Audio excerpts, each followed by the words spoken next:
Now let's take a look at the spread of English in New Zealand and Australia. James Cook, who was a British naval captain, an explorer, and a navigator, discovered and charted New Zealand and Australia in 1770. In 1788, Australia was colonized by the British, and New Zealand was colonized in 1840. Australia was made a penal colony. A penal colony means that it was used to exile prisoners who were who had to be put separate from the rest of the population. So Australia was made a penal colony where prisoners were sent to exile. It housed something like 130,000 prisoners between 1788 and 1808. But it was not only prisoners who came to Australia.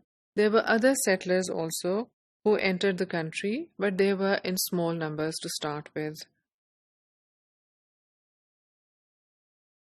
The rate of immigration increased rapidly in mid-19th century. Population grew from 400,000 to 4 million in only 50 years. In 2002, it was nearly 19 millions, which grew to 24.13 million in 2016. There are different influences on the English used by the Australian people. The settlers who came to Australia in the beginning included convicts from London and Ireland. The Cockney accent of London and brogue of Ireland has influenced Australian English. Cockney accent is the accent of lower working class people in London. I am not sure, but you may have watched My Fair Lady, the famous classic English film based on Bernard Shaw's novel.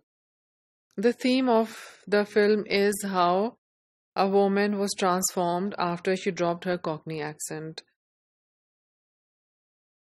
You and I cannot even understand Cockney accent. It is so different from the kind of English that we know of. But Australian English was influenced by this accent and also brogue, the accent of Ireland. Australian English also shows influence of Aboriginal languages. Aboriginal people were the native people of Australia who were pushed back by the British colonists. Because of the immense popularity of American English all over the world, Australian English is not free of the influences of American English either. And because of the diverse kind of immigrants that it houses, the influence of different languages used by immigrants can also be felt on Australian English.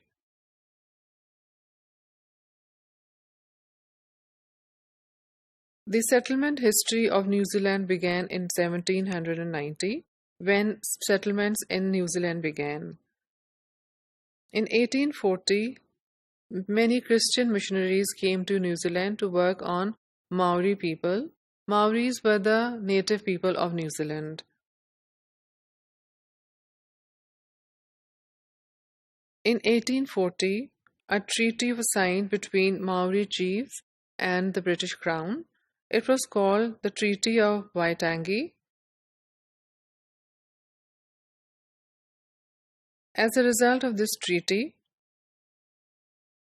England became an official colony in New Zealand, and they coexisted with the Maoris, apparently in peace and harmony, for some time at least.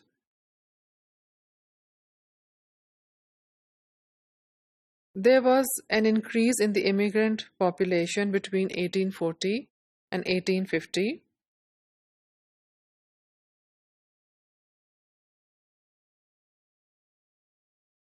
In fact, there was little increase in population between 1840 and 1850 when the number grew only from 20 to 25,000. However, there was a great increase in the number of immigrants between 1850 and 1900. There were two reasons for this increase in immigration. One was the gold rush. Gold rush is the new discovery of gold, because of which lots of people come to this area to find a fortune. That is why we also have the term gold diggers. So whenever gold is discovered, newly discovered in an area, lots of people rush to this area to try their luck.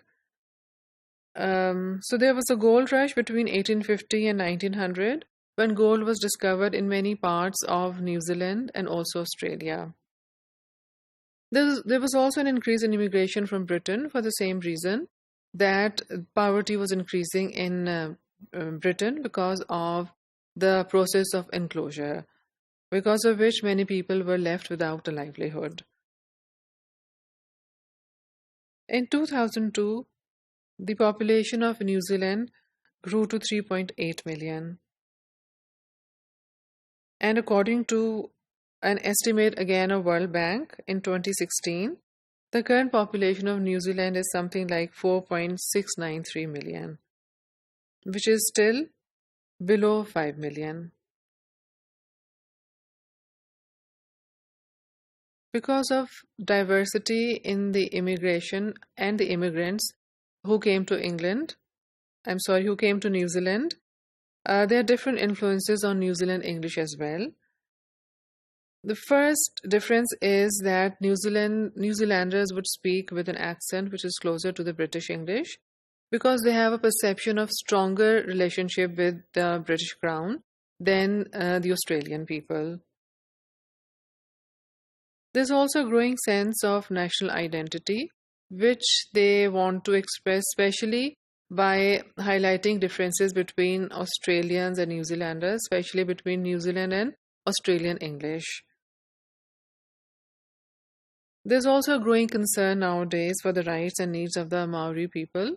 Paradoxically, although it was the Maori people from who the land was taken by the British colonizers, but now there's a growing concern for the rights and needs of the Maori people, and as a result, we see some traces of Maori language on New Zealand English.